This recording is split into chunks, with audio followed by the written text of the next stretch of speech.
The sound of breaking glass echoed through the marble corridors of the Adenuga mansion in Victoria Island, Lagos, as Amara Okafor pressed her ear against the mahogany door of the master study.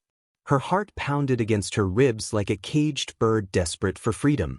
Inside, she could hear her husband Chike's voice, low and menacing, talking to someone on the phone. "Yes, I have access to all his accounts now. The old man trusts me completely," Chike whispered. "By tomorrow morning, 50 million naira will be transferred to the offshore account. He'll never see it coming." Amara's hands flew to her mouth, stifling a gasp. Her husband of 8 years, the father of their twin daughters, was planning to rob her billionaire boss, Chief Emeka Adenuga. The same man who had given them jobs when they desperately needed them, who had paid for their children's school fees when money was tight. What would you do if you walked in on this? Hit like if you've been betrayed, and comment below where you're watching from. She stumbled backward, her cleaning supplies clattering to the floor. The phone conversation stopped abruptly. Footsteps approached the door. "Who's there?" Chike's voice boomed. Amara ran. Her bare feet slapped against the cold tiles as she raced toward the servants' quarters, her mind spinning with the weight of what she'd discovered. This wasn't just domestic betrayal, this was theft, manipulation, and the destruction of everything she thought she knew about the man she married. 3 hours earlier, Amara had been folding laundry in the basement of the Adenuga estate, humming along to Burna Boy playing softly on her small radio. At 32, she had worked as head housekeeper for the Adenuga family for 5 years, ever since Chief Emeka's wife had personally hired her after seeing her struggle to make ends meet at the local Balagan market. The job had been a blessing. Chief Adenuga was known throughout Lagos as a fair employer, a billionaire who had built his telecommunications empire from nothing and never forgot where he came from. He paid his staff well, provided healthcare, and even sponsored their children's education. Amara's twin daughters, Kemi and Temi, now attended one of the best private schools in Ikeja because of his generosity. Her husband Chike worked as Chief Adenuga's personal driver and had recently been promoted to handle some of the chief's banking errands. Amara had been so proud when Chief Adenuga announced he was giving Chike additional responsibilities, saying he trusted him like family. Now that trust was about to be shattered. Amara burst into her small room in the servants' quarters, her chest heaving. She grabbed her Nokia phone with trembling fingers. Should she call Chief Adenuga immediately? Should she confront Chike first? Her mind raced through the implications. If she exposed her husband, he would go to prison. Her daughters would lose their father. She would lose her job, her security, everything. But if she stayed silent, Chief Adenuga would lose millions, and she would be complicit in the betrayal of the man who had shown her family such kindness. The sound of footsteps in the corridor made her freeze. Someone was coming.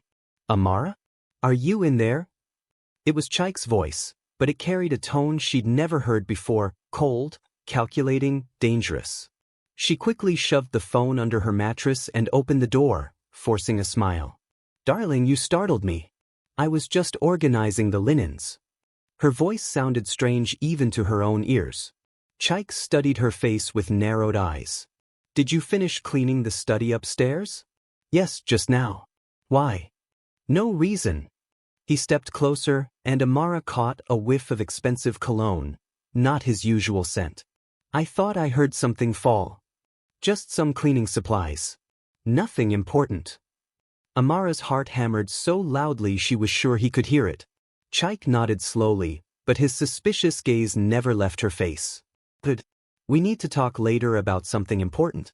Something that will change our lives forever."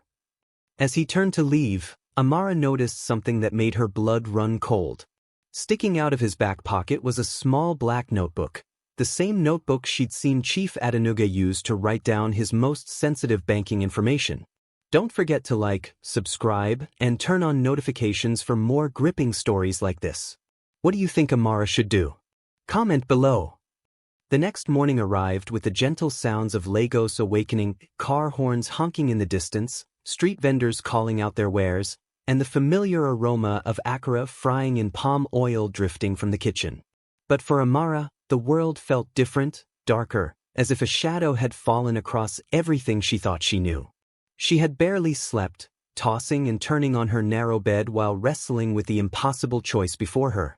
Every time she closed her eyes, she saw Chaik's face as he talked about stealing from Chief Adenuga, and then she saw her daughter's innocent smiles as they showed her their latest school projects. At 6 a.m., she made her way to the main house to begin her morning duties. Chief Adenuga was an early riser who liked his breakfast served promptly at 7, followed by a review of his business papers before his driver, Chaik, took him to his office in Victoria Island. As Amara prepared the chief's favorite meal of yam porridge with stockfish, her hands trembled slightly. This morning routine felt like a betrayal now, knowing what she knew. "Good morning, Amara," came Chief Adenuga's warm voice as he entered the dining room. At 58, he was a distinguished man with graying temples and kind eyes that had seen both struggle and success. He wore a perfectly tailored agbada, preparing for an important board meeting. "Good morning, sir," Amara replied, setting down his plate with extra care. "How are Kemi and Temi doing in school? Are they still at the top of their mathematics class?" The genuine interest in his voice made Amara's chest tighten with guilt.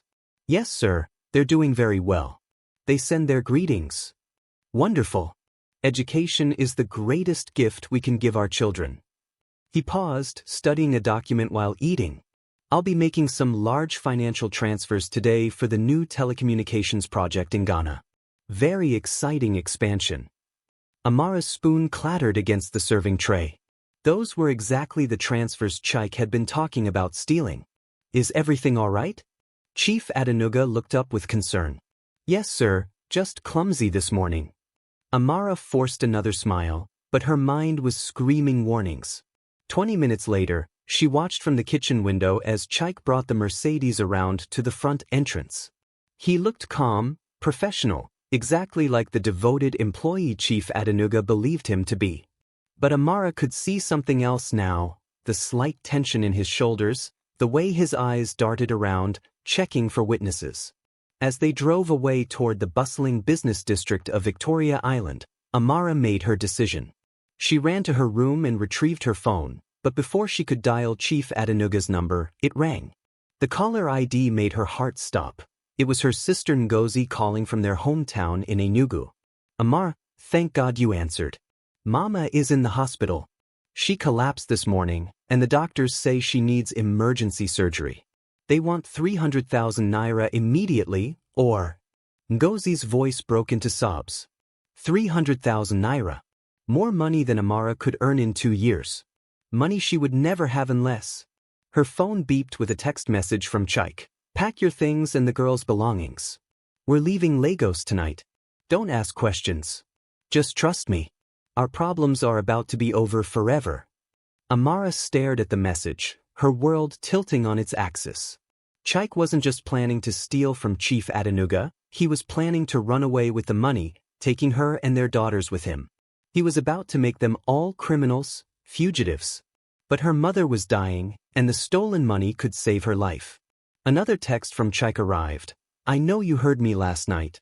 Keep quiet, and our family will be rich. Talk, and you'll lose everything: your job, your husband, and your daughter's future. Choose wisely." The phone slipped from Amara's numb fingers. He had known all along that she had discovered his plan. This wasn't just about theft anymore, it was about emotional manipulation, about using her love for her family as a weapon against her conscience. Through the window, she could see Chief Adenuga's other staff going about their daily routines, unaware that their employer was about to be betrayed by someone he trusted like family. The gardener tended to the bright bougainvillea, the security guard checked the gates, and the cook hummed while preparing lunch. All of their jobs depended on Chief Adenuga's success. If Chaik's theft ruined him, they would all suffer. But if she stopped Chaik, her own family would be destroyed. The sound of a car engine made her look up. Chief Adenuga's Mercedes was returning unexpectedly early, and Chaik was driving faster than usual. Something had gone wrong with their plan. As she watched her husband park the car and hurry toward the house, his face pale and agitated, Amara realized that her impossible choice was about to become even more complicated.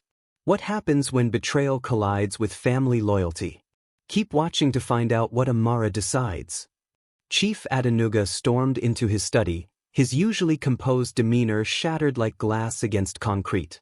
Amara could hear him from the corridor, his voice carrying the sharp edge of a man who had just discovered a devastating betrayal.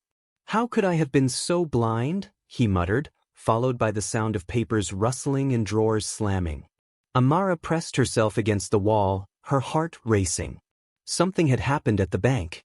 Something that had brought them back early and turned her calm, dignified employer into a man consumed with rage and disbelief.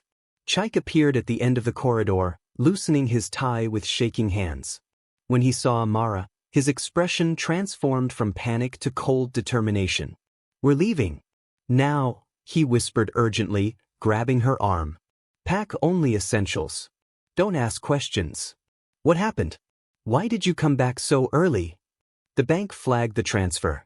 They're reviewing all transactions over 10 million naira due to new federal regulations. Chaik's voice was tight with barely controlled fear. "We have maybe 2 hours before they start investigating properly. Chaik, this is madness. We can't just. We can and we will." His grip on her arm tightened. "I've sacrificed everything for this family, worked like a slave for 5 years while watching that old man live in luxury. This money will set us free." From the study came the sound of Chief Adenuga's voice on the phone. "Yes, I want a complete audit of all my accounts. Someone has been accessing sensitive information. No, I don't care how long it takes. I want to know who betrayed me." Amara pulled away from Chaik. "He knows. He already knows someone has betrayed him." "Not yet, but he will soon." Chaik's eyes were cold, calculating. "Which is why you're going to help me finish this." "Help you? I won't be part of this theft." "You already are." Chaik pulled out his phone and showed her a video. It was security footage of her listening at the study door the night before. "This shows you discovering the plan and doing nothing to stop it. You're already an accomplice in the eyes of the law." The blood drained from Amara's face. He had planned this, manipulated her into a position where she had no choice but to comply. This wasn't just domestic betrayal, this was emotional manipulation at its most cruel. "You recorded me?" "I record everything that happens in this house.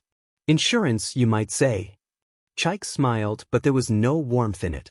"Now, you're going to go into that study and distract Chief Adenuga while I access his computer one final time. 10 minutes is all I need to complete the transfer to our account in Ghana."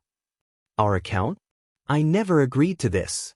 "You agreed the moment you married me. For better or worse, remember?" Chaik straightened his tie, transforming back into the loyal employee Chief Adenuga trusted. "Think of your mother, Amara. Think of Kemi and Temi's future. This money will solve all our problems." Through the study door, they could hear Chief Adenuga ending his phone call. Heavy footsteps approached. Amara's window of decision was closing. "I can't," she whispered. "I won't betray him. He's been like a father to us." "Then you'll watch your real father's wife die in that hospital bed, and you'll explain to your daughters why they have to leave their school and move back to the village." Chaik's voice was ice. "Choose, Amar. Your employer's money or your family's life."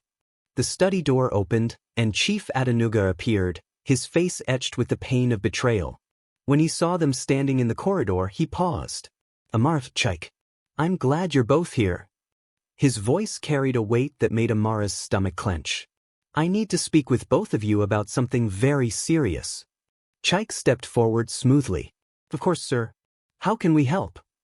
"Someone I trusted has been accessing my private banking information. Someone who has been in my home, who has eaten at my table, who I've treated like family." Chief Adenuga's eyes moved between them.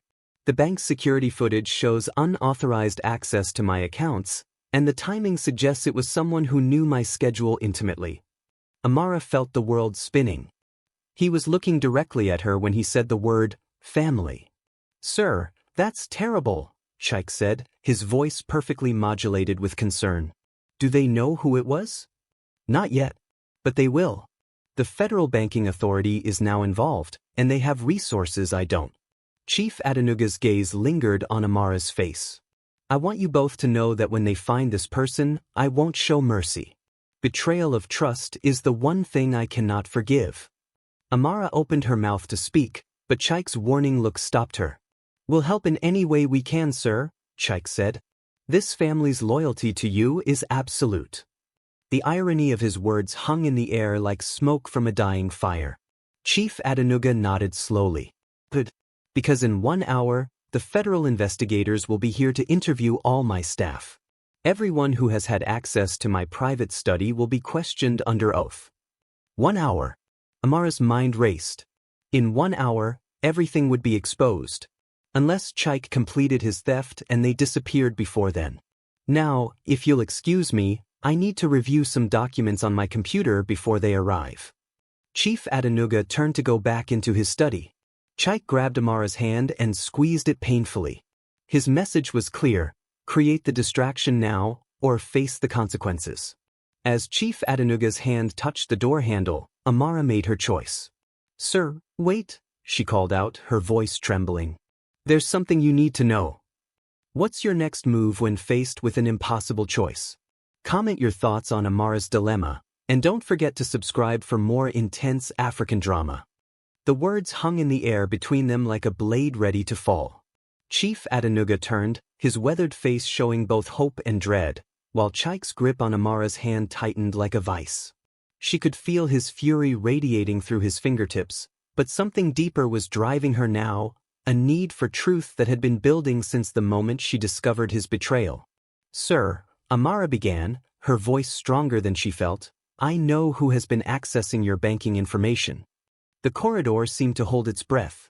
Chief Adenuga stepped closer, his eyes never leaving her face, while Chaik's breathing became shallow and dangerous beside her. "Tell me," Chief Adenuga said simply. But before Amara could speak, Chaik laughed, a sound so cold and calculated that it sent chills down her spine. "She's having a breakdown, sir. The stress of her mother's illness has been affecting her judgment." Chaik moved smoothly between Amara and Chief Adenuga, his voice taking on the concerned tone of a devoted husband. "She's been imagining all sorts of conspiracies lately. I've been worried about her mental state." Amara stared at him in shock. Even now, caught in the act of his betrayal, he was manipulating the situation, using her family's crisis as a weapon against her credibility. "Is this true, Amara?" Chief Adenuga's voice was gentle but searching. "Are you unwell?" "No, sir. I'm perfectly clear about what I know." Amara stepped around Chaik to face her employer directly. "My husband has been planning to steal 50 million naira from your accounts. He has your banking notebook, and he was going to transfer the money this morning to an offshore account in Ghana." The silence that followed was deafening. Chief Adenuga's face went through a series of emotions: disbelief, recognition, and then a pain so deep it was physical.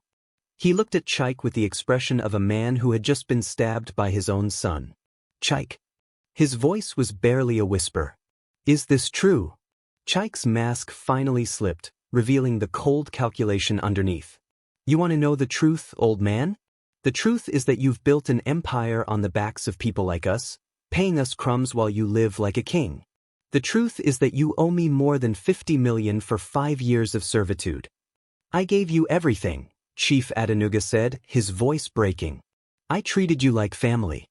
I trusted you with my life. You gave me scraps." Chaik's voice rose with years of suppressed resentment. "Do you know what it's like to drive you to your mansion every day while my own children share a single room? To watch you spend more on a dinner party than I make in a year?" Amara watched in horror as the man she had married for love revealed himself to be someone consumed by envy and greed. This wasn't just about money, it was about a festering resentment that had been growing like poison in his heart. "So you decided to steal from me," Chief Adenuga said. "And you were willing to make your wife an accomplice to your crime." "My wife made her choice when she chose to spy on me instead of supporting me." Chaik turned to Amara with eyes full of venom. "You could have been rich, Amara. Your mother could have had the best medical care. Your daughters could have attended university anywhere in the world. But you chose him over your own family." The pain in his voice was real, but Amara realized now that it was the pain of a man who had convinced himself that his jealousy justified any betrayal. "I chose honesty over theft," she replied. "I chose integrity over blood money." Chief Adenuga was studying his phone. The transfer you attempted this morning, it was flagged because the bank implemented new security protocols yesterday. The money never moved. He looked up at Chaik. You failed. Not yet. Chaik reached into his jacket, and Amara saw the glint of metal. You're going to complete that transfer, old man. And you're going to do it now.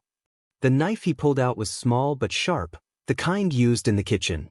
Amara realized with growing horror that this had been planned, that Chaik had prepared for the possibility of being caught. Put that away, Chief Adenuga said, his voice steady despite the weapon pointed at him. You're not a killer, Chaik. You're an angry young man who has made terrible choices. I'm a man who has been pushed too far. Chaik's hand was shaking slightly, but his voice was determined. 50 million naira, transferred now, or we find out what I'm capable of. Amara found herself moving without thinking, stepping between the knife and Chief Adenuga. Chaik, stop this. This isn't who you are. Move away from him, Amara. This doesn't concern you anymore. It concerns me because you're still my husband, and the father of my children. Don't make them orphans because of your greed. For a moment, something flickered in Chaik's eyes, a shadow of the man she had fallen in love with years ago in the bustling markets of Enugu. But it passed quickly, replaced by cold determination. Last chance, he said to Chief Adenuga. Make the transfer, or both of you will regret it. That's when they heard the sound that changed everything, car doors slamming outside, and the heavy footsteps of multiple people approaching the house. Chief Adenuga smiled grimly. The federal investigators arrived early. You have about 30 seconds to surrender before they break down that door. Chaik's face went pale, but instead of surrendering, his expression hardened into something desperate and dangerous. Then we all go down together, he said, raising the knife higher. The front door burst open, and authoritative voices filled the house. But instead of running or surrendering, Chaik did something that none of them expected. He grabbed Amara around the throat and pressed the knife to her neck. Nobody moves or she dies, he shouted toward the approaching footsteps. I want safe passage to the airport and a car waiting for me. Or the maid dies for her betrayal. As the cold steel touched her throat, Amara realized that her husband's domestic betrayal had just transformed into something far more deadly. When desperation meets betrayal, anything can happen. What will Amara do now? Keep watching. The knife at Amara's throat felt like ice against her skin, but what chilled her more was the realization that the man holding it, the father of her children, the man she had loved for 8 years, was capable of murder to protect his greed. Let her go, Chaik. Chief Adenuga's voice was calm, but Amara could see the terror in his eyes. This is between you and me. No, old man. She chose to betray me, so now she faces the consequences. Chaik's arm tightened around her throat, making it hard to breathe. Tell the federal agents to back off, or watch your precious maid die. Heavy footsteps echoed through the marble corridors as the investigators approached. Amara could hear them communicating with each other in low, professional tones. They were surrounding the house, cutting off all escape routes. Mr. Chaik Okafor, came an authoritative voice from the main hallway. This is Agent Adebayo from the Federal Financial Crimes Commission. We know you're in there, and we know what you've attempted to do. Release the hostage, and we can discuss terms. Chaik laughed bitterly. Terms? You want to discuss terms while I'm facing life in prison for attempting to steal from Nigeria's most beloved billionaire. He pressed the knife harder against Amara's throat. Here are my terms: safe passage to Murtala Muhammad Airport and a plane ticket to anywhere that doesn't have extradition treaties with Nigeria. Amara felt warm blood trickle down her neck where the blade had pressed too hard. The physical pain was nothing compared to the emotional agony of seeing the man she had married completely consumed by greed and desperation. Think about Kemi and Temi, she whispered, her voice barely audible. What will you tell them about why mommy died? What kind of father does this make you? For a moment, Chaik's grip loosened slightly. Don't talk about my daughters. Everything I did was for them. No, Amara said, finding strength in her anger. Everything you did was for your own jealousy. You wanted to be rich more than you wanted to be a good man. Chief Adenuga stepped closer, his hands raised peacefully. Chaik, I understand your resentment. I understand feeling like life has been unfair to you. But this isn't the answer. You understand nothing. Chaik's voice cracked with years of suppressed rage. You were born into privilege. Your father owned land, your family had connections. You've never known what it's like to watch your children go hungry while the rich waste food. You're right, Chief Adenuga said quietly. I was fortunate in my birth.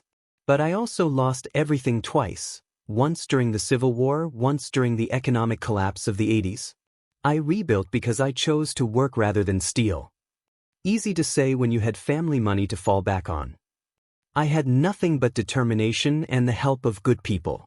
Chief Adenuga's voice was gentle, paternal. People like your wife, who work with integrity even when life is difficult. Amara felt Chaik's breathing become more ragged. The federal agents were getting closer, their voices becoming clearer as they coordinated their approach.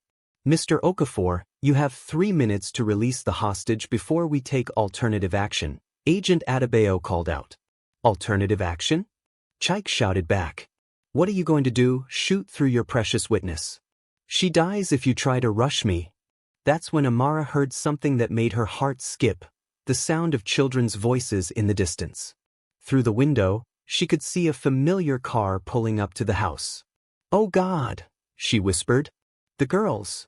Chaik followed her gaze and saw what she saw, Kemi and Temi being dropped off by their school transport, completely unaware that their father was holding their mother hostage inside the house. No, Chief Adenuga said firmly. Agent Adebayo, you have children approaching the property. 2 girls, approximately 10 years old. The federal agent's voice came back immediately. All units, we have minors on the scene. Repeat, minors on scene. Adjust protocols accordingly. Chaik's face went white as he watched his daughters walk toward the front door, chattering excitedly about something that had happened at school. They looked so innocent, so untouched by the adult world of betrayal and greed that was consuming their parents. They can't see this, Amara whispered. Please, Chaik, whatever you do to me, don't let them see their father like this. For the first time since this nightmare began, Chaik seemed to hesitate. His grip on the knife loosened slightly as he watched Kemi help her sister carry a heavy school bag. Daddy, Mommy, came Temi's voice from the front entrance. We're home. Guess what happened in mathematics class today? The sound of his daughter's joy calling for him seemed to break something inside Chaik. Tears started flowing down his cheeks, mixing with sweat and desperation. I never wanted them to see me as a criminal, he whispered. Then don't become one, Chief Adenuga said gently. It's not too late to choose a different path. It is too late. I've already chosen. But even as Chaik said the words, his knife hand was trembling. The sound of small footsteps grew closer.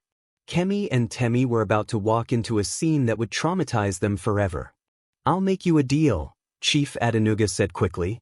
Release Amara, surrender to the federal agents, and I'll personally ensure that your daughters are cared for. I'll pay for their education, their housing, everything they need while you serve your sentence. And what about their mother? What happens to Amara when I go to prison? She keeps her job. She keeps her home. She keeps her dignity. Chief Adenuga's voice was firm. But only if you end this now, before your daughters see their father as a monster. Mommy? Daddy? Where are you? Kemi's voice was getting closer. Chaik closed his eyes, the knife still at Amara's throat. When he opened them again, they were filled with a pain deeper than any physical wound. I'm sorry, he whispered to Amara. I'm sorry for everything. But instead of releasing her, his grip tightened again. But I can't go to prison. I can't let my daughters visit their father behind bars. His voice hardened with new resolve. If I can't have the money, then no one gets a happy ending. The sound of children's laughter echoed through the house, getting closer to where their father was about to make a choice that would destroy everything. Sometimes love and desperation create the most dangerous combinations. What happens next will shock you. Daddy? Mommy? We can hear voices. Are you having a party without us? Temi's innocent laughter echoed through the corridors, getting closer to the study where their father held a knife to their mother's throat. Amara's heart shattered as she heard her daughters approaching. In seconds, They would witness something that would haunt them forever. Their father transformed into a stranger, their mother bleeding and afraid, their safe world exploded into fragments of betrayal and violence. "Chike, please," she whispered, feeling the blade press deeper. "Send them away. Tell them to go to their room. Don't let this be their last memory of you." But Chike seemed frozen, caught between his desperation to escape and his horror at what he was about to put his daughters through. Sweat beaded on his forehead as the reality of his situation crystallized. There was no escape that didn't involve destroying the people he claimed to love. Chief Adenuga moved slowly, his hand still raised. "Let me handle this. Let me send them away before they see anything." "No." Chike's voice cracked. "You'll signal the federal agents. You'll have them rush in while I'm distracted. I give you my word, the same word you've been betraying for months, that I will only protect your daughters. Nothing else." The footsteps were getting closer. Any second now, Kemi and Temi would round the corner and see their father holding a knife to their mother's neck. The psychological damage would be irreversible. "Daddy, we have amazing news."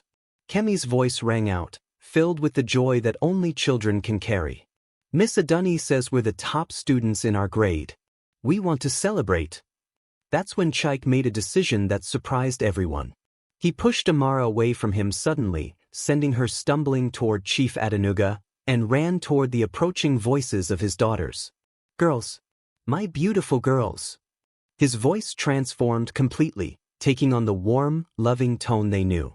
"Daddy is so proud of you. But listen carefully, there are some business people here with Chief Adenuga right now, so I need you to go to your room and wait for me there, okay?"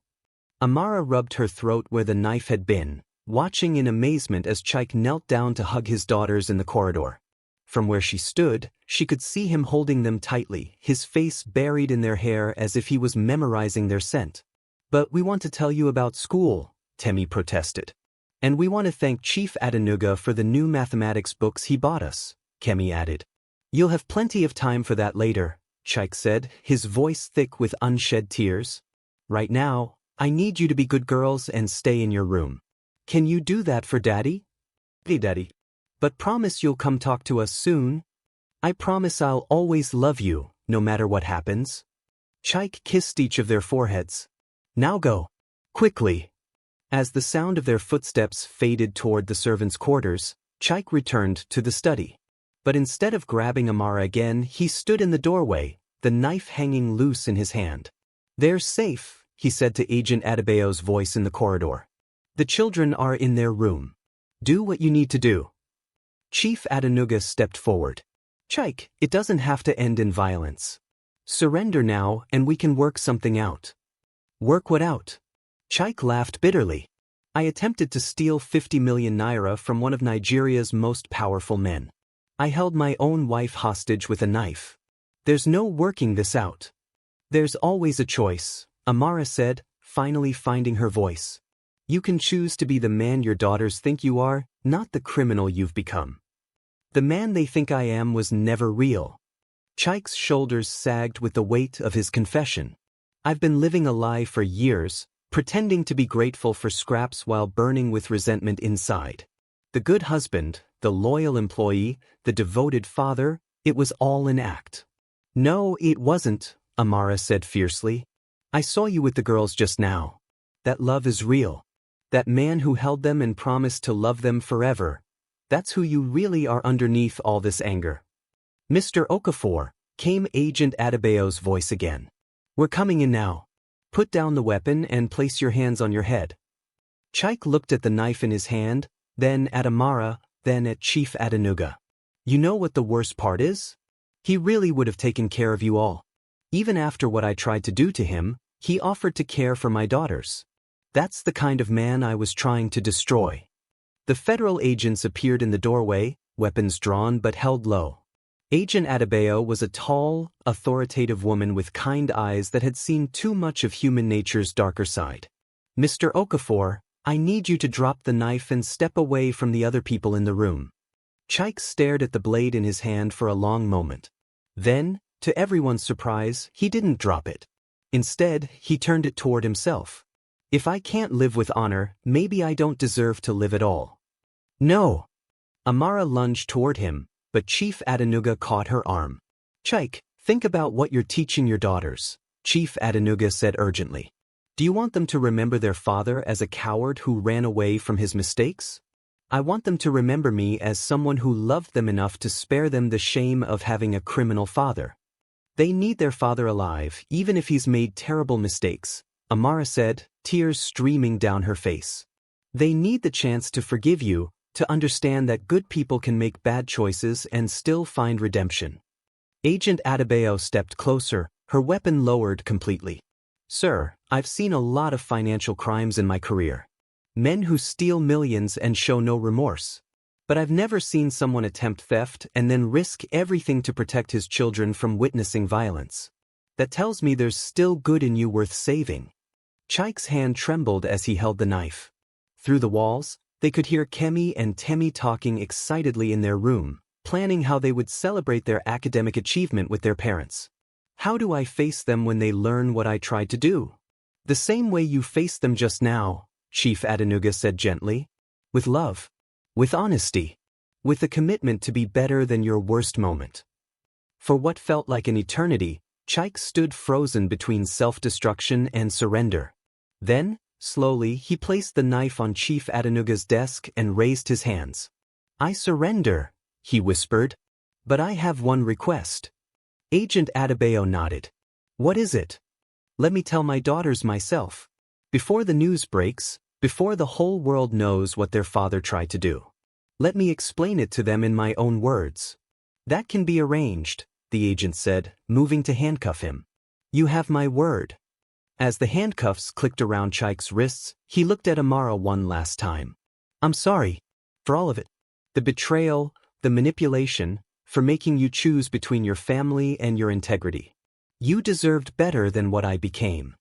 Amara wanted to hate him. Part of her did hate him for putting her through this nightmare, for threatening Chief Adenuga, for nearly destroying everything they had built together. But seeing him broken and defeated, she also felt an overwhelming sadness for the man he could have been. Take care of them, he said as Agent Adebayo led him toward the door. Make sure they know that Daddy's mistakes don't reflect on them. They'll know, Amara promised. And someday, when they're old enough to understand, I'll tell them that their father loved them enough to surrender rather than hurt anyone else. As they took Chike away, Chief Adenuga put a gentle hand on Amara's shoulder. Are you all right? She touched the small cut on her neck where the knife had pressed too hard. I will be. But sir, I understand if you need to let me go. My husband's betrayal was not your betrayal, Chief Adenuga said firmly. You risked your life to protect me, even when it meant destroying your own family. That kind of integrity is rare in this world. But the other staff, they'll talk. They'll say I knew about it earlier and should have spoken sooner. Let them talk. I know what you did when it mattered most. He paused, looking out the window where the federal agents were loading Chike into their vehicle. Besides, someone needs to be here for Kemi and Temi. They're going to need stability while their father serves his sentence. Amara felt tears coming again, but this time they weren't just tears of pain. They were tears of relief, of gratitude, of the overwhelming realization that even in the midst of betrayal and heartbreak, there were still people in the world who chose kindness over revenge. Sir, there's something else. My mother, she's in the hospital in Enugu. She needs surgery that costs 300,000 naira. I was wondering.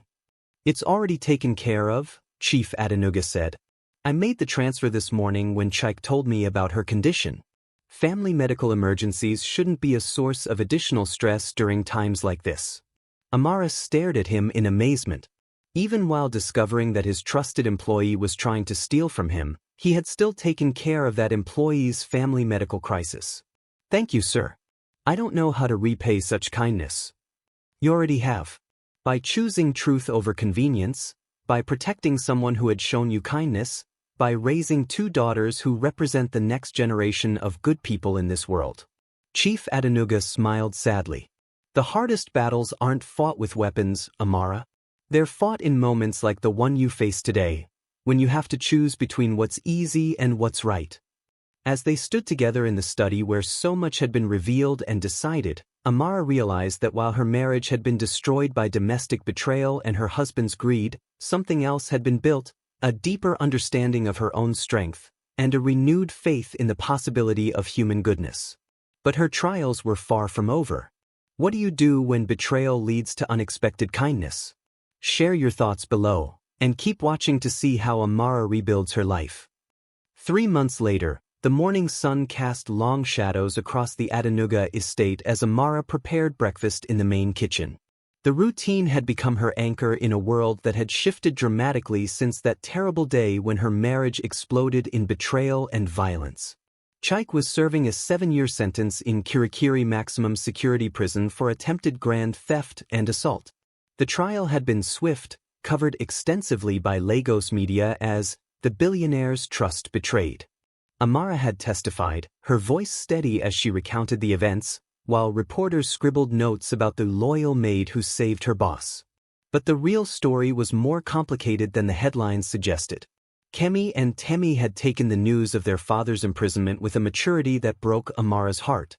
At 10 years old, they were too young to fully understand the complexities of adult betrayal, but old enough to feel the shame and confusion that came with having a father in prison.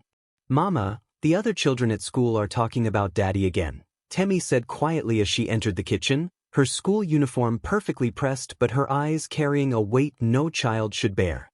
Amara knelt down to her daughter's level. "What are they saying, my love?" "They say he's a thief. They say we're criminals too because we're his family." Temi's voice was barely a whisper. "Kemi got into a fight yesterday defending Daddy, and now she won't talk to anyone." The burden of her children's pain was almost more than Amara could bear.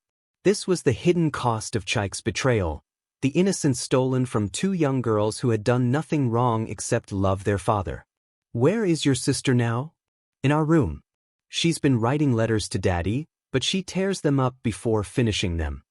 Amara's heart clenched. The prison visits were limited, and Chaik had insisted that the girls not see him behind bars. "I don't want them to remember me like that," he had told her during one of her visits. "Better they remember the father who loved them than the prisoner I've become." But his noble intentions were causing a different kind of damage. Kemi and Temi needed closure, needed to understand that their father's crimes didn't define them. "Good morning, Amara." Chief Adenuga's voice interrupted her thoughts as he entered the kitchen. Over the past 3 months, their relationship had evolved from employer-employee to something more complex, a bond forged in crisis and maintained by mutual respect. "Good morning, sir. Your breakfast is ready." "Thank you. And how are my girls doing today?" He always referred to Kemi and Temi as his girls, a gesture that had helped them hold their heads high despite the gossip at school. "They're struggling, sir. The other children at school are cruel sometimes." Chief Adenuga's face darkened. Children can be thoughtless, repeating what they hear from adults who should know better. Perhaps it's time for a change.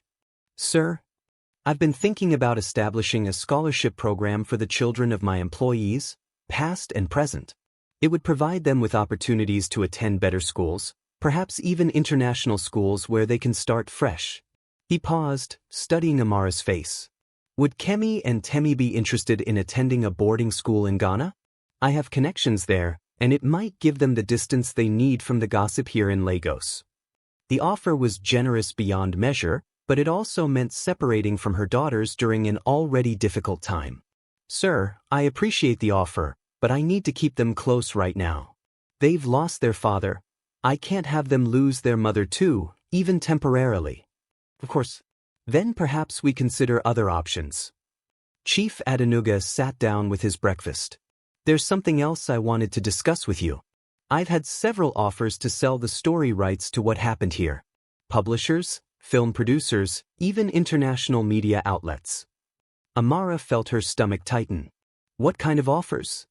"Substantial ones. They want to tell the story of the loyal maid who saved the billionaire boss, the dramatic confrontation, the family betrayal. They're calling it a modern African morality tale." He looked up at her. "Of course, I've refused them all. Your family's privacy is not for sale." "Thank you, sir. We've had enough public attention. But there's one offer that's different. A Nigerian publisher wants to work with you to tell your own story, not as exploitation, but as inspiration. A book about making difficult moral choices, about finding strength in adversity. The advance they're offering would be enough to secure your daughter's education and provide for your family's future. Amara stared at him in surprise. They want me to write a book? They want to help you write your story. Your way, in your own words, with your family's dignity intact. Chief Adenuga leaned forward. Amara, what you did that day, choosing integrity over personal gain, it resonates with people. In a country where corruption often seems to win, your story offers hope. The idea was overwhelming. Amara had never thought of herself as someone whose story was worth telling. She was just a woman who had faced an impossible choice and tried to do the right thing. I don't know if I'm ready for that kind of attention. You don't have to decide now. But I want you to know that whatever you choose, you have my full support. That afternoon, Amara was cleaning the guest rooms when she heard voices from the main entrance. Through the window, she saw a familiar car, one that made her heart race with anxiety. Mrs. Okafor, Chaik's mother, had come to visit. Amara hadn't seen her mother-in-law since the trial. The older woman had sat in the courtroom every day, her face a mask of shame and disbelief as the details of her son's betrayal were revealed.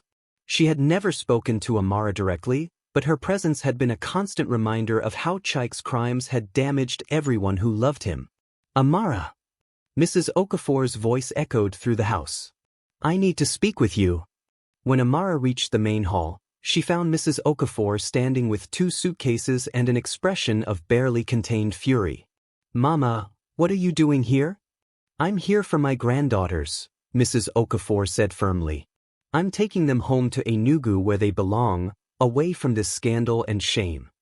Taking them? They are my daughters too. Your daughters whose father is in prison because of you. Mrs. Okafor's voice rose with accusation. If you had been a proper wife, if you had supported your husband instead of betraying him, he would still be free. The words hit Amara like physical blows. This was the argument she had been having with herself for months, the terrible question of whether she could have handled things differently. Chaik chose to steal, Amara said quietly. I chose to tell the truth. You chose your employer over your family. You chose money over loyalty. Mrs. Okafor's eyes blazed with righteous anger. Now my son rots in prison while you live comfortably in your master's house. I live here as an employee, earning my salary through honest work. You live here as a kept woman, enjoying the rewards of your betrayal. Mrs. Okafor stepped closer. But it ends now. Pack the girls' things. They're coming home with me where they can learn proper family values. That's when Chief Adenuga appeared in the doorway, his presence immediately changing the dynamic in the room. Mrs. Okafor, he said politely, I wasn't expecting you. I'm here for my granddaughters. This conversation doesn't concern you. Actually it does. Kemi and Temi are residents in my house, under my protection. Any decisions about their welfare concern me deeply. His voice carried quiet authority. And I must tell you that I find your accusations against their mother deeply unfair. Mrs. Okafor turned on him with fury. This is all your fault. You corrupted my son with your wealth, made him feel inadequate, drove him to desperate measures. Your son's choices were his own, Chief Adenuga replied calmly. No one forced him to attempt theft. No one forced him to threaten violence against his own wife. And no one forced her to betray her husband. Mrs. Okafor pointed at Amara. In my day, wives supported their husbands through anything. They didn't run to outsiders with family business.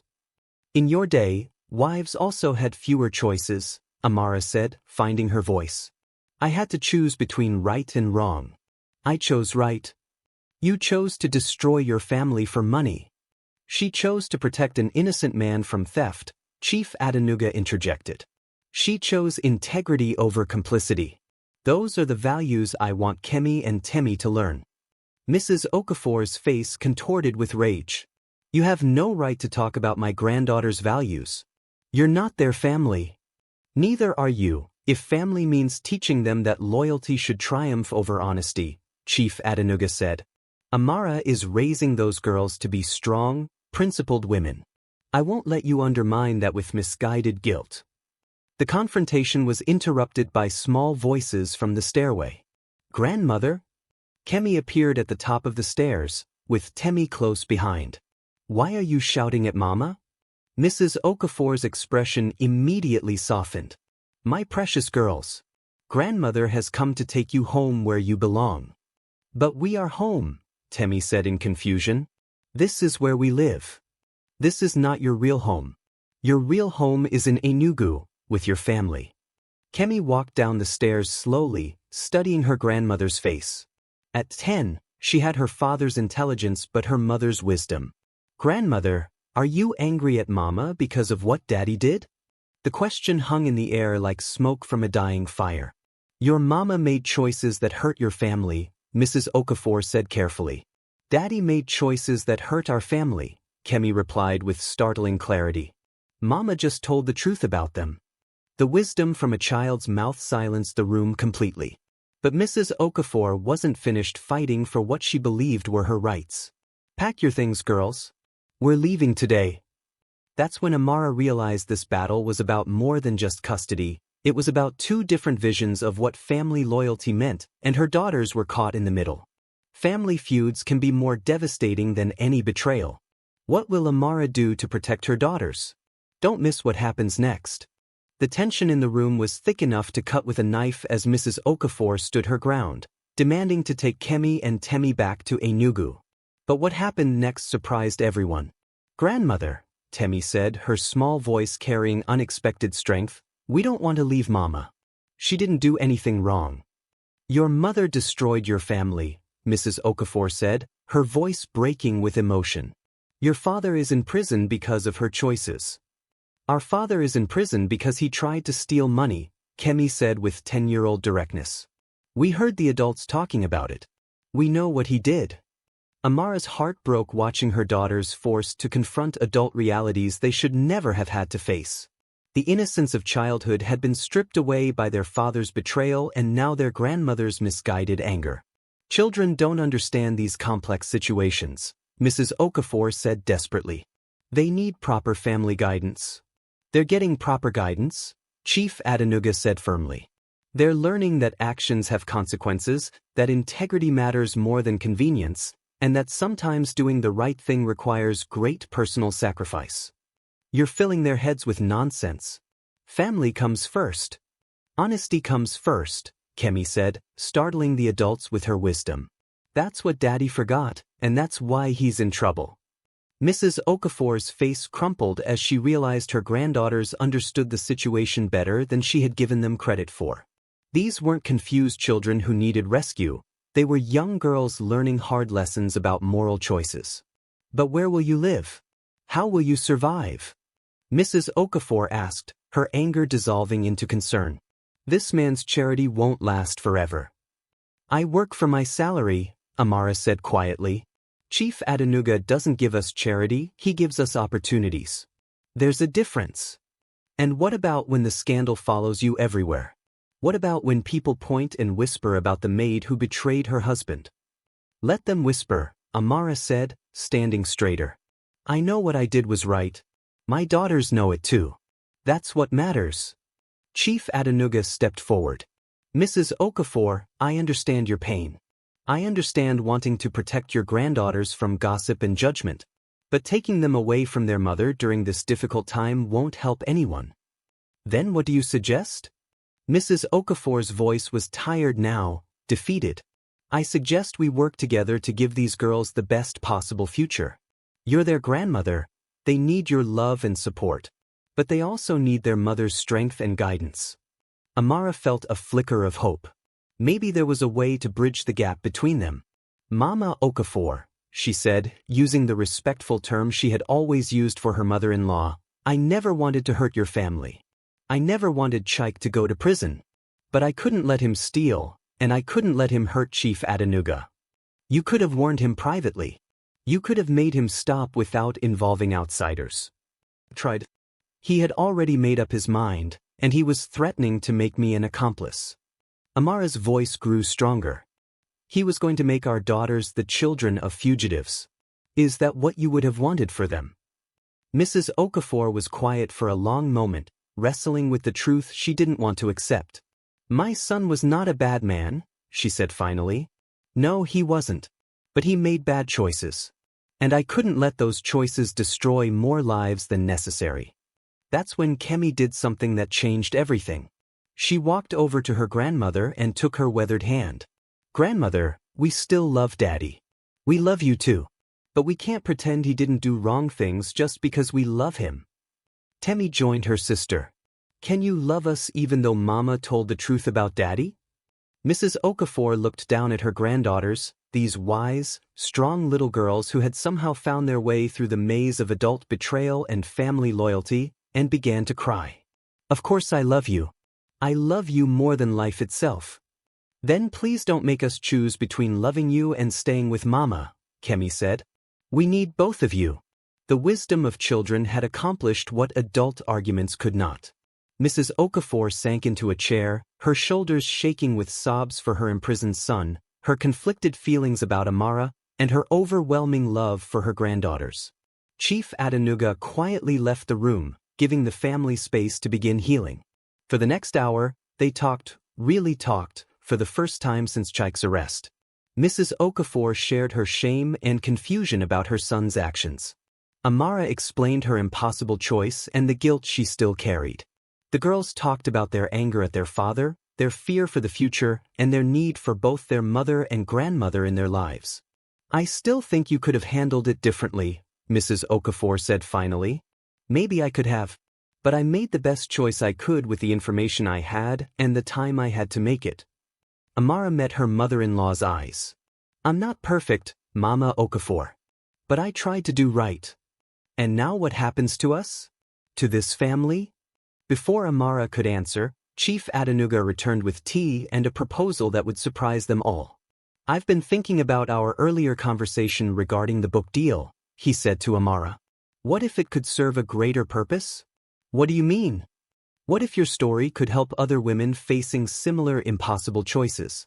What if the proceeds could fund a foundation to help families dealing with the aftermath of financial crimes?" Amara stared at him. "A foundation?" "The Integrity Foundation. Providing legal support, counseling services, and educational scholarships for the families left behind when breadwinners make destructive choices." He looked at Mrs. Okafor. "It could help people like your son learn to make better choices before they destroy their families." "You would do this?" Mrs. Okafor asked, suspicion and hope warring in her voice. "We would do this," Chief Adenuga corrected. "Amara would be the foundation's director. Her story would be its inspiration. And families like yours would be its beneficiaries." The room fell silent as the magnitude of the proposal sank in. This wasn't just about a book deal or charity, it was about transforming personal tragedy into community healing. "I don't know if I'm qualified to run a foundation," Amara said quietly. "You're qualified by experience, by integrity, and by the wisdom you've gained through suffering," Chief Adenuga replied. "Sometimes the people best equipped to help others are those who have walked the same difficult path." Mrs. Okafor looked at her granddaughters, then at Amara. "If you do this, if you tell your story publicly, people will judge our family even more." "They're already judging us," Kemi said with 10-year-old pragmatism. "At least this way, some good could come from all the bad. And maybe," Temi added, "other children won't have to go through what we went through." That evening, after Mrs. Okafor had agreed to stay for a few days to spend time with her granddaughters, Amara found herself alone in the garden behind the house. The jasmine flowers filled the air with their sweet scent, and for the first time in months, she felt something like peace. Chief Adenuga found her there as the sun was setting. "Have you given any more thought to the foundation idea?" he asked. "But there's something I need to know first." "What's that? Why are you doing all this? The job security, the children's education, now this foundation. Why are you being so generous to the family of someone who tried to destroy you?" Chief Adenuga was quiet for a long moment, watching the sun disappear behind the Lagos skyline. "Because 30 years ago, I was in Chaik's position," he said finally. Amara turned to stare at him in shock. "I was young, desperate, working for a wealthy family in London. I had access to their financial information, and I was tempted, oh, how I was tempted. My family back home was struggling, my father was sick, and I saw all that money sitting there, unused. He shook his head. I actually started the process of stealing from them. What stopped you? Their housekeeper caught me. A woman not unlike yourself, honest, hardworking, far from home trying to make a better life. Chief Adanuga's voice grew soft with memory. She could have exposed me immediately. Instead, she gave me a choice: confess to my employers and ask for help with my family's medical bills, or continue with the theft and face the consequences alone. What did you choose? I confessed. My employers were angry, disappointed, but they also understood desperation. They fired me, of course, but they also paid for my father's medical treatment and gave me a reference for another job, with the understanding that I had learned from my mistake. Amara absorbed this revelation. So when you saved Chaik's family, I was repaying a debt to the woman who saved me from destroying my life 30 years ago. She's gone now, but her kindness lives on through what I can do for others. He looked at Amara. Your courage reminded me of hers. I want to honor both of you through this foundation. As they stood together in the gathering darkness, Amara realized that betrayal and redemption were often more connected than they appeared. Chaik's crime had led to his imprisonment, but it had also revealed the depths of human kindness and the possibility of transformation. But the foundation was about to face its first major test, and it would come from an unexpected source. The next morning brought news that would shake everything they had planned. When redemption and betrayal intertwine, anything is possible. What shocking news awaits? Stay tuned. The phone call came at dawn, jarring Amara from the first peaceful sleep she'd had in months. Chief Adanuga's voice was tense, urgent, and completely unlike his usual calm demeanor. Amara, I need you to pack essentials for you and the girls immediately. We may need to leave the estate. Sir? What's happening? Chaik has escaped from Kirikiri prison. He's been missing for 12 hours, and the police believe he may be coming here. The words hit Amara like ice water. Her husband, the man who had held a knife to her throat, who had threatened to kill her for betraying him, was free and possibly heading toward their location. How is that possible? Kirikiri is maximum security. There was a planned riot. Several prisoners escaped during the chaos. Most have been recaptured, but Chaik and 2 others are still missing. Chief Adanuga's voice carried barely controlled worry. Amara, during your visits to the prison, did he ever say anything about revenge? About coming back to settle scores? The memories came flooding back: Chaik's cold eyes during their last conversation, his bitter words about betrayal, his promise that she would pay for choosing strangers over family. She had dismissed it as the anger of a trapped man, but now, he blamed me for his imprisonment. He said I would regret my choices. That's what I was afraid of. Chief Adanuga paused. The police are on their way, but I want you and the girls somewhere safe until they find him. Amara ran to wake Kemi and Temi, her hands shaking as she tried to appear calm. How do you tell 10-year-old girls that their father, already a source of shame and confusion, had now become a potential threat to their safety? Mama, why are we packing so early? Temi asked sleepily. We're going on a little trip, my love. Just for a few days. Is it because of Daddy? Kemi asked with the terrible wisdom she'd developed over the past months. Amara knelt down to her daughter's level. Your father has made some more bad choices. We need to stay somewhere safe until the police can help him. Is he going to hurt us? Temi's voice was small, frightened. I won't let anyone hurt you, Amara promised, though her heart was racing with fear. 20 minutes later, they were in Chief Adanuga's car, driving through the early morning streets of Lagos toward a safe house in Lekki. Mrs. Okafor sat in the front seat, her face pale with shock at the news of her son's escape. Maybe he's running away, she said desperately. Maybe he just wants to leave the country, start over somewhere else. Maybe, Chief Adanuga said gently, but his eyes kept checking the rearview mirror. They had been driving for 15 minutes when Amara's phone rang. The number was blocked, but somehow she knew who it was before she answered. Hello, my dear wife. Chaik's voice was different, rougher, colder, with an edge of desperation that made her blood run cold. Chaik, where are you? Close enough to see you. Far enough to stay free. His laugh was bitter. Did you miss me, Amara? Did you enjoy playing the victim while I rotted in that cell? Chief Adenuga caught her eye in the rearview mirror and mouthed, "Keep him talking." "I visited you every month," Amara said. "I brought the girls when you would see them. You brought them to see their father in chains. How generous of you." Chaik's voice grew harder. "But I'm free now, and it's time for us to have a real conversation about loyalty and betrayal." "What do you want, Chaik?" "I want what was stolen from me. My freedom, my dignity, my family." His voice dropped to a whisper. "And I want you to pay for what you took from me." Mrs. Okafor grabbed the phone. "Chaik, my son, please listen to me. This isn't the answer. You'll only make things worse for yourself." "Mama?" Chaik's voice changed, becoming younger, more vulnerable. "They destroyed me, Mama. She destroyed me. I need to make this right. Come home, son. Come back to Enugu with me. We'll figure this out together. There's no home anymore. There's only justice." The coldness returned to his voice. "Tell Amara to meet me at the place where we first kissed. She'll know where. Come alone, or I'll find you anyway, and others might get hurt in the process." The line went dead. "Where did you first kiss?" Chief Adenuga asked urgently. "Balagan Market. The textile section where my mother used to sell fabric." Amara's voice was barely a whisper. "It's where we met 8 years ago." "You're not going," Mrs. Okafor said firmly. "I won't let you put yourself in danger for my son's madness. If I don't go, he'll come looking for us. He'll put the girls in danger."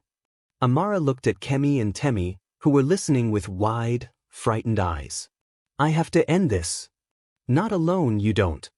Chief Adenuga was already changing direction, heading toward the police station. "We're getting backup." But Amara's phone rang again. This time, Chaik's voice carried a threat that made her blood freeze. "I can see the car, Amara. I can see my daughters in the back seat. How pretty they look in their school uniforms." His voice was calm, conversational, terrifyingly controlled. "Change of plans. Everyone comes to the market. We'll have a family reunion." Through the car windows, Amara searched desperately for any sign of Chaik. The early morning Lagos traffic was thick, with dozens of vehicles and countless pedestrians. He could be anywhere. "Don't bring the girls into this," she pleaded. "They're already in this. They've been in this since their mother chose to betray their father." Chaik's voice carried the weight of months of prison rage. "Balagan Market, textile section, 1 hour. All of you. No police, no games, no more lies. And if we don't come? Then I'll keep following you until I find the right moment. And when I do, there won't be any witnesses to tell the story of what happened." His voice dropped to a whisper. "I've learned a lot about patience in prison, Amara. But my patience is ending." The line went dead again. Chief Adenuga pulled over to the side of the road, his hands gripping the steering wheel. "We're calling the police now." "No," Mrs. Okafor said desperately. "They'll shoot him. If they see him as a violent escaped prisoner, they'll shoot first and ask questions later." "He is a violent escaped prisoner," Chief Adenuga said firmly. "He's already threatened violence once. We can't take chances with your safety or the girl's safety." "He's also my son," Mrs. Okafor said, tears streaming down her face. "He's sick with anger and desperation, but he's still my child. There has to be another way." Amara looked at her daughters, who were holding each other's hands tightly in the back seat. Their faces showed the kind of fear that no child should ever experience, the fear that their own father might hurt them. "What if we compromise?" she said slowly. "What if I go to meet him, but with police backup hidden nearby? What if Mrs. Okafor comes with me, but the girls stay somewhere safe?" "Absolutely not," Chief Adenuga said. "I won't let you walk into a trap. It's not a trap if we're prepared for it." Amara's voice grew stronger. "Chaik is desperate, but he's not stupid. He chose Balagan Market because it's crowded, public. He can't do anything too violent without witnesses. Unless he doesn't care about witnesses anymore," Chief Adenuga pointed out grimly. Amara's phone buzzed with a text message. The photo that appeared made her heart stop. It was a picture of the car they were sitting in, taken from somewhere very close by. "I can see you right now," came another text. "Stop the car games and come to the market. You have 45 minutes. "He's here," Amara whispered. "He's watching us right now." They all looked around frantically, scanning the busy Lego street for any sign of Chaik. Motorcycles wove between cars, street vendors walked between vehicles selling goods, and hundreds of people moved in all directions. He could be any one of them. "We need to move," Chief Adenuga said, starting the car again. "Police station first, then we figure out the next step." But as they pulled into traffic, another text arrived. "Police station is a bad idea. Keep driving toward the market or I start making phone calls to people who know where you live." The threat was clear. Chaik had contacts, perhaps from prison, who could harm them even if he was captured. "This is insane," Chief Adenuga muttered. "We're being held hostage by a man we can't even see." "No," Amara said quietly. "We're being manipulated by someone who has nothing left to lose. That makes him extremely dangerous." Mrs. Okafor turned in her seat. "Amara, I know my son.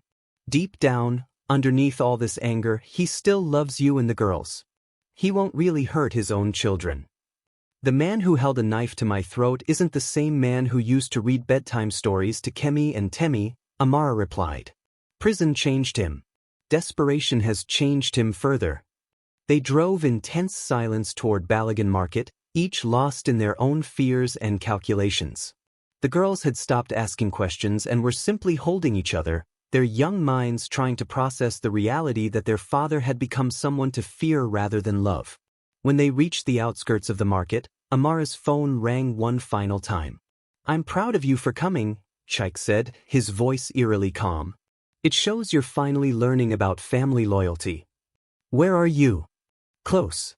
Leave the car at the main entrance and walk to our special place. All of you together, like a happy family." "Chaik, please, let's talk about this reasonably. What do you really want?" "I want my life back. I want my reputation restored. I want my family to choose me over strangers." His voice hardened. "And I want you to pay for destroying everything I worked for." "How? What would satisfy you?" "Come to the market and find out." As they walked into the chaotic maze of Balagan Market, with its narrow passages, towering stacks of goods, and constant press of humanity, Amara realized they were entering a labyrinth where Chaik held all the advantages. He knew these paths from their years of shopping here together. He could be watching them from any hidden corner. And if things went wrong, dozens of innocent people could be caught in the crossfire. "Stay close to the girls," she whispered to Mrs. Okafor. "If anything happens, get them out of here immediately." "What about you?" "This is between Chaik and me. It always has been." They made their way through the pressing crowds toward the textile section where Amara and Chaik had first met 8 years ago. Back then, she had been a struggling single mother trying to buy fabric for her daughter's school uniforms. He had been charming, helpful, full of dreams about their future together. Now, that same location was about to become the scene of a confrontation that would determine whether their family could ever find peace, or whether Chaik's betrayal would claim even more victims. As they rounded the final corner into the textile section, Amara saw him. Chaik stood in the shadows between two stalls, dressed in civilian clothes he must have stolen during his escape. He looked thinner, harder, with the desperate edge of a man who had lost everything and had nothing left to lose. But what shocked Amara most was that he wasn't alone. Standing beside him were 2 other men, fellow escapees from Kirikiri prison, by their appearance, and they were armed. "Welcome to our reunion," Chaik called out as they approached. "I hope you're ready to discuss the terms of my forgiveness." The nightmare was about to reach its climax, and Amara realized that all of her careful moral choices, all of her attempts to do the right thing, had led to this moment where innocent lives hung in the balance. When a desperate man has nothing left to lose, he becomes capable of anything. Will Amara's family survive this final confrontation? The shocking conclusion awaits. The textile section of Balagan Market buzzed with late-morning shoppers, completely unaware of the deadly drama unfolding in their midst. Amara felt the weight of dozens of lives around them, vendors calling out their wares, customers haggling over prices, Children playing between the stalls, all of them potential casualties if this confrontation went wrong. Chaik stepped forward, flanked by his 2 prison associates. Up close, Amara could see the changes that months of imprisonment had carved into his face. The man she had married was still there, but underneath was something harder, more dangerous. "My beautiful wife," he said, his voice carrying mock tenderness. "And my precious daughters. Did you miss your daddy?" Kemi and Temi clung to their grandmother, their eyes wide with terror. This was not the father they remembered, not the man who used to carry them on his shoulders and sing them to sleep. "Let them go, Chaik," Amara said, stepping protectively in front of her family. "Whatever you want from me, they don't deserve to be part of it." They became part of it when their mother chose betrayal over loyalty. Chaik's eyes were cold, calculating. "But don't worry, I'm not here to hurt anyone. I'm here to collect what's owed to me." Chief Adenuga stepped forward. "What do you want?" "From you? Nothing you haven't already given me." Chaik's smile was bitter. "You've taught my wife to value honesty over family, taught my children that their father is a criminal, taught my mother that her son is a failure. Your lesson is complete." "Your choices taught them those things," Chief Adenuga replied calmly. "I had nothing to do with your decision to steal." "Didn't you?" Chaik's voice rose, drawing curious looks from nearby shoppers. "Didn't you create the conditions that made theft seem like the only option? Didn't you flaunt your wealth while paying us survival wages?" "I paid fair wages for honest work. I offered opportunities for advancement. I treated your family with respect and generosity. You offered scraps from your table and expected gratitude." Chaik gestured to his associates, who moved closer to the group. "But we're not here to debate economics. We're here for justice." "What kind of justice?" Mrs. Okafor asked, her voice trembling. "The kind that restores balance." Chaik looked directly at Amar. "You cost me everything, my freedom, my reputation, my family's respect. Now you're going to give me something in return." "What?" "Your public confession that you lied during my trial. Your admission that I was innocent, that you fabricated evidence to protect your employer." Chaik pulled out the small recording device. "Say it loud enough for everyone to hear, and I'll disappear from your lives forever." The request was stunning in its impossibility. He was asking her to destroy her own integrity, to become complicit in rewriting history, to teach her daughters that truth was negotiable when it became inconvenient. "I can't do that," Amara said quietly. "Because it wouldn't be true. Then you're choosing him over your family again." Chaik's voice turned dangerous. "Even now, even with your children's safety in the balance, you're choosing your employer over your husband." "I'm choosing truth over lies. The same choice I made before." "Then you've learned nothing from the consequences of your betrayal." One of Chaik's associates stepped forward, reaching inside his jacket. Amara caught the glint of metal and realized the situation was about to turn violent. But before anyone could move, a small voice cut through the tension. "Daddy, stop." Everyone turned to see Kemi walking forward, her 10-year-old frame somehow carrying authority beyond her years. "Kemi, get back," Amara said urgently. "No, Mama." Kemi looked directly at her father. "Daddy, I remember when you used to tell me that lying was wrong. You said good people tell the truth even when it's hard." Chaik's face crumpled slightly. "Kemi, sweetheart, this is different. This is about protecting our family." "How does making Mama lie protect our family?" Kemi asked with devastating innocence. "How does scaring people with knives make anything better? You don't understand the adult world, my daughter. Sometimes adults have to make difficult choices." "I understand that you tried to steal money," Kemi said, her voice steady despite her tears. "I understand that you got angry when Mama told the truth about it. I understand that you're trying to make her lie now to make yourself feel better." The words hit Chaik like physical blows. Hearing his crimes described in his daughter's simple, honest language seemed to penetrate his defenses in a way that adult arguments could not. "But, Daddy," Temi joined her sister, "we still love you even though you made bad choices. We don't need you to be perfect. We just need you to stop making things worse." The 2 girls stood between their parents and the growing crowd of onlookers, their innocence somehow creating a buffer against the violence that had been building. Chaik stared at his daughters for a long moment. Then, to everyone's surprise, he began to cry. "I wanted to give you everything," he whispered. "I wanted you to be proud of your father." "We were proud of you," Kemi said, "before you started doing wrong things."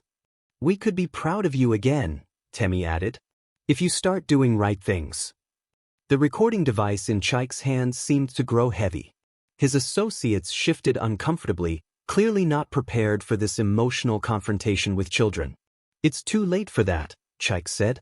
"I'm an escaped prisoner. I've threatened people. I've made everything worse." "It's never too late to choose right," Amara said gently, echoing words he had once taught their daughters. "You can end this now, Chaik. You can surrender peacefully and begin making amends." "And spend the rest of my life in prison?" "You'll spend part of your life in prison," Chief Adenuga said. "But if you surrender now, if you end this without violence, there's still time to rebuild your relationship with your daughters. There's still time to become the father they remember." Chaik looked around the market, at the curious shoppers, at his frightened family, at the associates who had followed him into this desperate plan. Then he looked at Kemi and Temi, standing brave and small in front of him. "What do I tell them about why Daddy is a criminal?" "You tell them that Daddy made mistakes but learned from them," Mrs. Okafor said, finding her voice. "You tell them that real strength comes from admitting when you're wrong and trying to make it right." For a moment that seemed to stretch forever, Chaik stood frozen between his desperate plan for revenge and his love for his daughters. Then, slowly, he dropped the recording device to the ground. "I'm sorry," he whispered. "I'm so sorry for all of this." But his associates weren't ready to surrender. One of them grabbed Temi, pulling her backward.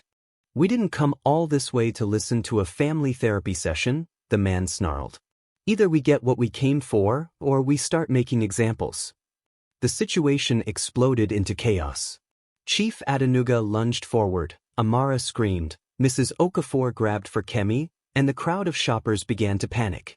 But Chaik moved faster than anyone expected. In the split second when his associate threatened his daughter, all of his confused anger and desperate plans crystallized into perfect clarity. He tackled the man holding Temi, sending both of them crashing into a fabric stall. "Run!" he shouted to his family as he struggled with his former ally. "Get out of here!" The next few minutes were a blur of sirens, shouting, and police officers flooding into the market. Chaik's decision to protect his daughter had given authorities the opening they needed to move in safely. When the chaos settled, both of Chaik's associates were in custody. Chaik himself sat on the ground, bleeding from a cut on his forehead, with his hands cuffed behind his back. But his eyes were clear for the first time in months. "Are the girls safe?" he asked Amara as the police prepared to take him away. "They're safe." "Good." He looked at Kemi and Temi, who were watching from behind their grandmother. "I'm proud of you both. You were braver than your father today." "We love you, Daddy," Kemi said through her tears. "I love you too. Both of you. More than you'll ever know." Chaik looked at Amar. "Take care of them. Teach them to be better than I was." "I will." As they loaded him into the police van, Chaik called out one last time, "Amara, you made the right choice." Then no. "I'm sorry it took me so long to understand." 3 months later, Amara stood at a podium in the Lagos Continental Hotel, addressing a crowd of business leaders, government officials, and community organizers. The launch of the Integrity Foundation had drawn national attention, with coverage from major Nigerian news outlets and international development organizations. "Betrayal in marriage is devastating," she began, her voice steady despite the hundreds of eyes watching her. "But it also creates an opportunity to choose who we want to be in response to that betrayal. Do we choose revenge or redemption? Do we choose bitterness or wisdom?" In the audience, she could see Mrs. Okafor sitting with Kemi and Temi, all 3 of them wearing their finest clothes for this momentous occasion. Chief Adenuga sat in the front row, his expression proud and supportive. The Integrity Foundation exists because one man's betrayal led to many people's redemption. My husband's attempt to steal from his employer was wrong. But it revealed the kind of person I wanted to be, the kind of father he could still become, and the kind of legacy we could build together even after our marriage was destroyed.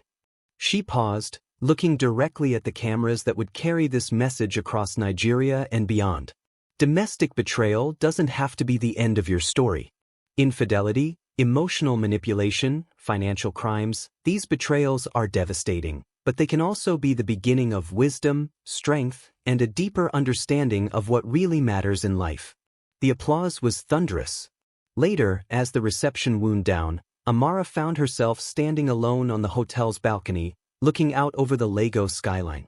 The city sparkled with millions of lights, each one representing dreams, struggles, and the daily choices between right and wrong that define human existence. Chief Adenuga joined her, carrying 2 glasses of palm wine. "To new beginnings," he said, raising his glass. "To second chances," she replied. "Have you heard from him recently?" Amara nodded. "He's doing well in the prison rehabilitation program. He's learning accounting, helping other inmates with their legal paperwork. The warden says he's become a model prisoner. And the girls? They write to him every week. They're planning to visit next month." Amara smiled. "Kemi wants to show him her mathematics awards. Temi has been writing him poems. They're remarkable children.